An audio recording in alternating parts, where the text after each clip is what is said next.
Hey guys, welcome to another video. In today's video, we are going to be talking about Coromon.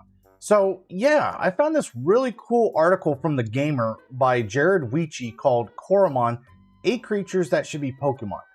Honestly, this is a really cool idea. I really like it. It is an older publication, so there might be some outdated stuff here, but I thought this was kind of a cool concept. So it was published April 26, 2022. So let's see.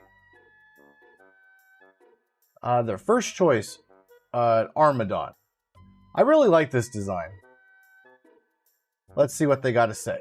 Despite Armadon not landing among the more popular species of animals, they have a fair number of Pokemon based on them. Sandshrew, Sandslash, and Armadillo fall into this camp, which the last one being the newest addition to the roster via the 3rd generation of games over a decade ago. Armadon is a large, intimidating take on a armadillo Pokemon and could be a mix of rock and ground types. In many ways, it feels like a cross between Sandshrew and Geodude in terms of its 3-stage evolutionary line. That's actually a good point. I didn't even think of it being kind of a cross between Sandshrew and Geodude. Yeah, I can't really hate on that. I'm not sure about this one. See, number 7 is Millis. The world of Pokemon has seen water types and fighting type octopi, but Millis brings something a bit more unique to the 8-legged freaks. In Coromon's, it's simply a fire type.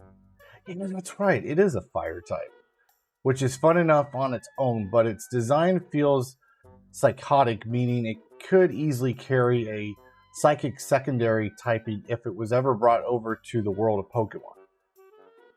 I wonder why this was a fire type. I've never even thought about why this was actually a fire type. Maybe it's not actually an octopus. But having sea creatures that aren't water types could expand on the preconceptions the Pokemon series has leaned into for decades at this point and give fans something unexpected and intriguing. I still don't think it's... I don't think this is a Pokemon design. I just be honest. Like if this ever did a crossover. It's a cool design, but I just don't feel Pokemon on it. I don't know. This one I can't. Grimmask, I could definitely see this being a Pokemon. Though the Pokemon series is mostly aimed at children and young adults, it hasn't shielded away from creepy and pulling off designs and story elements. Grimmask is a ghost-type Coromon that rather unnerving to look at, and much like Hypno. Yeah, Hypno's kind of a... that Pokemon's weird. Like Hypno is a creature that would possibly steal kids when no one is looking. He's not the only one. You got Drifloon. You got the balloons. Let's see. The beauty of Grimmask's evolutionary line is that its base form name, Seraphase, is kind of cute and unassuming and is that's a good point. It is a nice design. It is a cute design. And I just recently got a perfect doing a potent run with my friends over at the Borkers. I finally got a perfect one of these. Let's see. Cute and unassuming in its design. That's why the reveal of its final form is so interesting, is that it comes out of nowhere and will likely turn this creature full of potential into something only the twisted and terrifying trainers would want to raise as their own. This is a good choice. I would agree. This is a good choice. You could almost make this like a Yamask regional, or you could just go completely new Mon. Oh, I'm so glad this is on the list. Doug Tera. I love this guy. This is one of my favorites. Out of the hundreds of Pokemons currently in existence, it's surprising that there is just a single evolutionary line that results in a hybrid ground and dark type creature. Coromon is a new game Yeah, when the article was out, it was a new game. It's been out for at least a good solid year with the new content update, which should be actually, I think it's actually today. Depends on when I push this video out. I believe it should be on the 8th. So it might be today when I push the video. Let's see, new game with around 100 distinct creatures, and it already has a possible ground and dark type. That would be a welcome addition to the Pokemon roster. Tera is the final form of an evolutionary line based on a wolf that burrows and operates like a mole. Its final form is a serpent-like and has elongated its body wrapping in and out of the ground. Tera isn't the type of monster you'd want as a pet. I at least want it as my guard pet. You put him in the backyard, man, he'd be a pretty good guard pet. But it'd likely get rid of any vermin in the surrounding. Exactly, it would get rid of it. Yeah, I would agree. That's a pretty good choice. Oh, look at this. We got Megalite.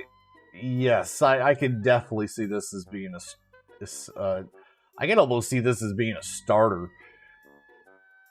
One could agree that sharks are some of the most interesting and popular animals on the planet, as the television show devotes an entire week of programming to the underwater predators. That's why it's odd that there are only 2 Pokemon based on them, those being Sharpedo and Garchomp. The series has yet to have a great white. Megalite is a tough-as-nail shark-based Coromon, sporting a cool design featuring an anchor-shaped hands. In the world of Coromon, it is simply water type, but based on its physical makeup, yeah, I would make this water fighting if it was a Pokemon. I definitely agree with that. It'd likely be a fighting type if it was a Pokemon. I would say water fighting. There's so much untapped potential with this shark-based Pokemon, and Megalite shows how a bit of creativity can go a long ways. An animal that is as fascinating as sharks are to humans. Oh, Lunar Pup. Yes, yes. This would be a great Pokemon. It'd be safe to say the Pokemon community loves dogs and cat-inspired Pokemon, but it's more accurate to say humans in general have an attachments to canines and feline, regardless of where they come from. Pokemon is home to plenty of dog-adjacent Pokemon, but they have yet to make one that's a ghost type. Yeah, like what I said, guys, this is an older article. Obviously, we have the new ghost dog in Scarlet and Violet, but obviously they didn't know. But Lunar Pup, I love this design. Even the perfect is like the coloring on the shiny perfect. Oh, it's so perfect. Yeah, I could definitely see this. You can go so many different ways. You can go ghost psychic, ghost dark. You can just go dark. You can go psychic. You can go so many different ways with this. The reason for that is likely that no one wants to think about interacting with a dead pet. Lunar Pup is a Coromon. Yeah, like what I said, you can make it a psychic dark type, and then you wouldn't have that ghost dead, the dead part, I guess. Lunar Pup is a Coromon that nearly executes this idea very much like a Pokemon Cubone in terms of design, featuring it wearing a skull mask on its face. The world of Pokemon could use a ghost type puppy or kitten. They did in Scarlet and Violet. Let's see, we got Rhino Buzz. I'll be honest, like this one, like this I don't see this as being a Pokemon, but let's see what it's got to say. Keep an open mind here. Heracross. Okay, I see where they're doing the comparison. Heracross from the 2nd generation of games is one and only Pokemon based on Hercules beetles. Outside of a Mega Evolution, the Pokemon designers have yet to give the beloved insect evolutionary forms or even regional variants. The Coromon known as Rhino Buzz is a neat mix of actual rhinoceros or a rhino bug and small electrical pylons. Its design communicates that it's likely to be a rock-electric dual type, kind of like the regional form in Sun and Moon for Geodude. And unlike Heracross, it would most likely be an open end of an evolutionary line. If Pokemon Company is going to continue to ignore Heracross, they might as well give fans another beetle to love. That is one thing is really strange. Like, Pokemon does kind of really ignore the bugs. Like, bugs are so they're so unbalanced. Like, they're so nerfed. I wish they would do some more justice for the bugs, but unfortunately the bugs are not the most popular designs in the big picture. But yeah, let's look at number 1 here. So we got Patterbit. Patterbit would be a wonderful addition to a Pokemon. It depends on how they would... Let me see how they would do this. Maybe it would be like Porygon, but let's actually read into this. Pokemon based, let's see, addition to Pokemon, it fits a niche of series rarely dips into, despite, here we go. Despite Porygon being one of the original 151, the series doesn't operate in the realm of technology-focused creatures too often. Yeah, that's what I was kind of thinking, since it is kind of, you have to have an upgrade. You gotta, basically upgrade this guy.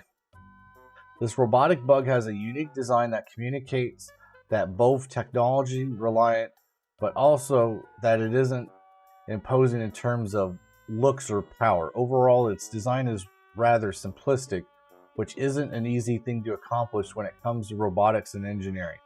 I mean, that's a good thing when it comes to Pokemon. Pokemon, like, designs in general aren't too detailed, which makes them, translate.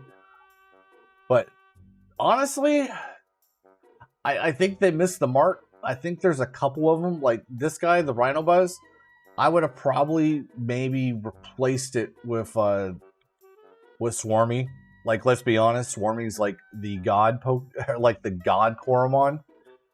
Like, he's basically the face of Coromon. Like, he's everywhere. He's even got his own Titan mode. And then, what was the other one? I would replace this guy with Biddybult. Like, the cat, like, the Biddybult, I think, is a perfect Pokemon, honestly. It's a great design. It's a cat. People love, like, majority of Pokemon fans love cats, so it's kind of a good fit. But yeah, let me know down below how you guys like this list. I thought this was kind of an interesting article, but yeah, with basically the new content update coming around the corner, like, basically, I think it's actually today. Depends on when I push this out, but yeah, it's going to be on the 8th when the the full mobile release. So if you already have the game on PC, so just wait for that new update, and it's like new in game.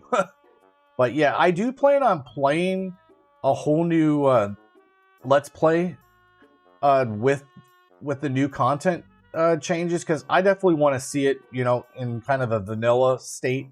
I'm pretty much going to play it from day one. But yeah, let me know down below if you guys are ready for this, or let me know if you guys like this article. Other than that, I will see you guys in the next one. Take care, guys.